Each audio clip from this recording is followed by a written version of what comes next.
जय श्री राम, जय बालाजी सरकार। नमस्कार दोस्तों, मैं सरिता शुक्ला अपने और आपके YouTube चैनल पर आप सभी का स्वागत करती हूं और बालाजी से यह प्रार्थना करती हूं कि आप सभी लोग सकुशल अपने घर सुरक्षित हों। आज की वीडियो मैं बना रही हूं हरतालिका तीज को लेकर के।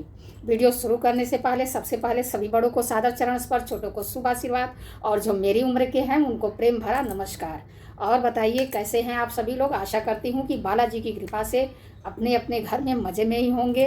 अपने आसपास खुशियाँ बांटते रहिए, आपके घर में हमेशा खुशियाँ बनी रहे, यही मेरी बालाजी से प्रार्थना है। देखते देखते जो है हरतालिका तीज का व्रत भी आ गया और सबकी ज़िंदगी अपनी अपनी गति से चल रही है। किसी की अच्छी चल रही है, किसी की बुरी चल रही है। हम हर त्यौहार का मैं आप लोगों को उपाय दे रही हूँ और त्यौहार के अलावा मैं कुछ हनुमान जी के बहुत ही विशेष उपाय आप लोगों को दे रही हूँ। कृपया उन उपायों को करिए और अपनी किस्मत बदलिए, ये मेरी आप लोगों से रिक्वेस्ट है। ज़्यादा से ज़्यादा लोग इस वीडियो को देखिए और उसका लाभ उठाइए। चलिए आते हैं आज की वीडियो पर। देखिए, भाद्रपद माह में शुक्ल पक्ष की तृतीया तिथि को जो है हरतालिका तीज कहा जाता है और इस दिन जो है हरतालिका तीज का व्रत रखा जाता है। इस दिन सुहागन महिलाएं जो होती हैं अपनी पति की लंबी आयु, उनकी तरक्की, उनका स्वास्थ्य, अपने बच्चों के भविष्य, अपने बच्चों का कैरियर, इन सब चीज़ों के लिए इस दिन जो है औरतें निर्जला व्रत करती हैं। इस बार तो मैं इस बार बहुत ही शुभ संयोग बन रहे हैं हरतालिका तीज में। इस बार पूजा अर्चना करने से भोलेनाथ की, और सभी लोग जानते हैं कि इस दिन जो है माँ गौरी और भोलेनाथ की आराधना की जाती है और भोलेनाथ भी जो है हनुमान जी इन्हीं के रूप हैं और भोलेनाथ की आराधना की जाती है। तो इसलिए जो है यह दिन बहुत ही विशेष है, बहुत ही सुहागन स्त्रियों के लिए बहुत ही विशेष दिन है। यह त्यौहार जो है मुख्य रूप से उत्तर प्रदेश, मध्य प्रदेश, झारखंड जैसे देशों में धूमधाम से मनाया जा रहा है, मनाया जाता है। लेकिन अभी क्या है कि हर तरह के लोग हर तरफ रहते हैं, तो इसलिए ये त्यौहार अब धीरे धीरे बहुत सी जगहों पे फैल चुका है। मैं भी ये व्रत करती हूँ हरतालिका तीज का। और बताइए, आप लोगों ने तीज की तैयारियां कर ली? क्या क्या लिया आप लोगों ने? कमेंट करके ज़रूर बताइएगा। इस दिन नई साड़ी अवश्य पहने, नई चूड़ियाँ, नई बिंदी, नया श्रृंगार का सामान अवश्य पहने। व्रत रहें या न रहें, लेकिन जो है श्रृंगार अवश्य करिए। 16 श्रृंगार इस दिन अवश्य करिए।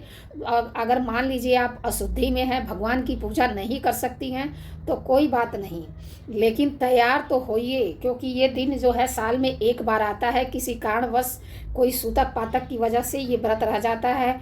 जिन लोगों की शादी इस बार हुई है नई और अगर वो यह व्रत उठाना चाहते हैं तो वो ये व्रत उठा सकते हैं। इस बार कोई दोष नहीं है, बहुत अच्छे शुभ संयोग में जो है पड़ रहा है, इसलिए आप यह व्रत कर सकती हैं। अब मैं आपको बताती हूँ हिंदू पंचांग के अनुसार जो है 5 सितंबर को दोपहर 12:21 पर आरंभ होगा तीज और समाप्त होगा उदया तिथि में 3 बजकर यानी कि 6 सितंबर 2024 दिन शुक्रवार को 3:01 पर यह समाप्त होगा। तो उदया तिथि के अनुसार, जैसे कि हमारे धर्म में उदया तिथि वाले व्रतों को रखा जाता है, उसी दिन पूजा अर्चना की जाती है, तो उदया तिथि के अनुसार यह व्रत जो है 6 सितंबर 2024 दिन शुक्रवार को रखा जाएगा।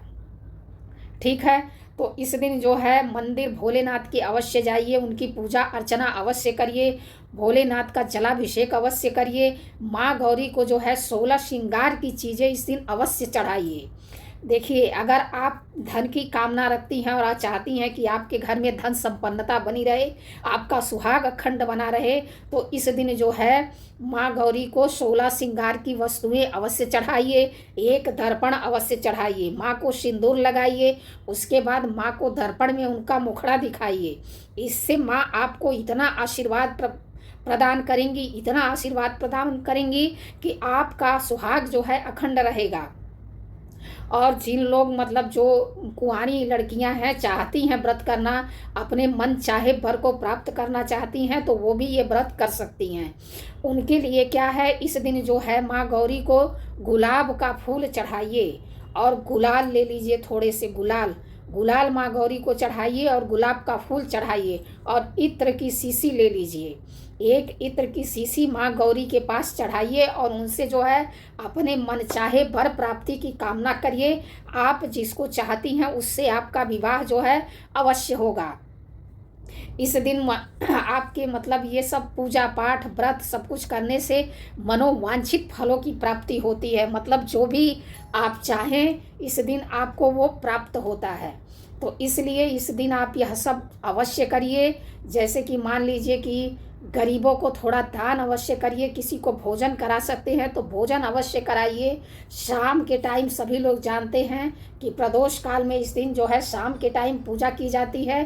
तो शाम के टाइम मिट्टी के पार्थिव शिवलिंग और पार्वती बना करके अपने घर पे पूजा करिए और सुबह की पूजा मंदिर में जाकर करिए। अगर आपके आसपास मंदिर है तो अवश्य ही जाइए। देखिए कोई चीज़ में जो है पीछे नहीं रहा जा सकता है, जितना हो सके। ये साल का बहुत बड़ा दिन है, हम सुहागनों के लिए बहुत ही बड़ा दिन है। तो इसलिए बिल्कुल पीछे नहीं रहना चाहिए। आप जो है ये सब करिए, भोलेनाथ का अभिषेक करिए, पार्वती माँ की पूजा करिए, उनको सुहाग की मैंने जैसा बताया भेंट करिए। और अगर आप जो है चाहती हैं कि आपके घर में माँ लक्ष्मी, इस दिन शुक्रवार भी है तो शुक्रवार की वजह से ये दिन और भी खास हो जाता है। माँ पार्वती और माँ लक्ष्मी समझ लीजिए दोनों में बहनों जैसा प्रेम है, दोनों बड़ी ही पक्की सहेलियां हैं। तो इसलिए शाम की पूजा में उन दोनों लोगों की पूजा अवश्य करिए। माँ लक्ष्मी को भी गुलाब के फूल अवश्य चढ़ाइए। अपने दरवाजे पर एक घी का दीपक जला करके अवश्य रखिए। अपने घर के मुख्य दरवाजे पर स्वास्तिक अवश्य बनाइए।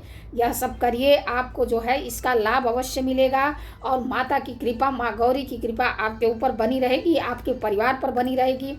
आपके पति की तरक्की को कोई नहीं रोक सकता। जैसे कि मान लीजिए कुछ सुहागनों, जैसे 7 सुहागन हो गई चाहे 5 सुहागन हो गई, वो श्रृंगार की डलरी आती है उस टाइप की डलरी ले लीजिए और 5 सुहागनों को दान करिए। लाल चुंदरियाँ ले लीजिए, मतलब साड़ी ले सकती हैं तो साड़ी ले लीजिए, चुंदरी ले सकती हैं तो चुंदरी ले लीजिए। सुहागिन स्त्रियों को दान करिए। अपनी सास को सुहाग की चीज़ें अवश्य दीजिए। सास और ससुर के पैर छू करके उनके आशीर्वाद अवश्य लीजिए। आपके घर में जितने भी बड़े लोग हैं सभी लोगों का पैर छू करके आशीर्वाद लीजिए। यह जो है करने से आपके घर में खुशियां ही खुशियां होंगी। माँ लक्ष्मी का आपके घर में वास होगा। और जैसा कि मैंने आपको बताया कि पूजा में एक नारियल माँ लक्ष्मी के नाम से शाम के टाइम रखिए और माँ लक्ष्मी को खीर का भोग अवश्य लगाइए और वह खीर जो है उठा करके रख दीजिए। बाकी जो लोग आपके घर में हैं उनको प्रसाद दे दीजिए। अपना प्रसाद उठा करके आप रख लीजिए। उसको आप दूसरे दिन जब आप अपना व्रत तोड़ेंगी, पारण करेंगी, उस टाइम आप वह प्रसाद ग्रहण कर लीजिए। इससे आपके घर में धन धान्य हमेशा भरा रहेगा। कभी भी आपका घर धन से खाली नहीं होगा। आपका सौभाग्य यूं ही बना रहे। बस यह उपाय छोटे छोटे करके अपने जीवन को सुंदर बनाइए। बाकी वीडियो में अगर कोई गलती हो गई हो तो क्षमा करिए। ऐसी जानकारी के लिए हमसे जुड़िए। हमारे चैनल को लाइक, सब्सक्राइब और शेयर करिए। जय श्री राम, जय बालाजी सरकार।